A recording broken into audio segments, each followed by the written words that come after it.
Honda Civic FC 1.5 VTEC Turbo 2018 fully loaded guys.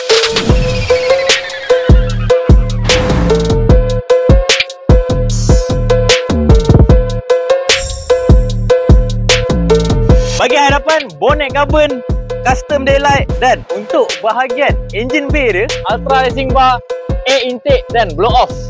Bahagian sisi kereta rim 18, depan kaliper Brembo, side skirting, dan untuk bahagian belakang spoiler, taillight Mugen, diffuser dan exhaust.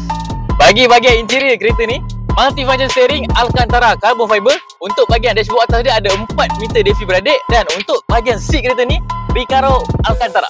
Dan tak ketinggalan, sound system kereta ni ada subwoofer geng. Bagi harga jualan Civic FC ni kita buka open price 87,800, loan boleh ikat 8 ke 9 tahun, bulanan dalam 1000 lebih geng. Jadi bagi yang berminat dengan Civic FC fully loaded ni, boleh cari Alif dekat Express Auto Sinar Berhad, Shah Alam Station 15. Hari-hari beroperasi geng. Jumpa korang.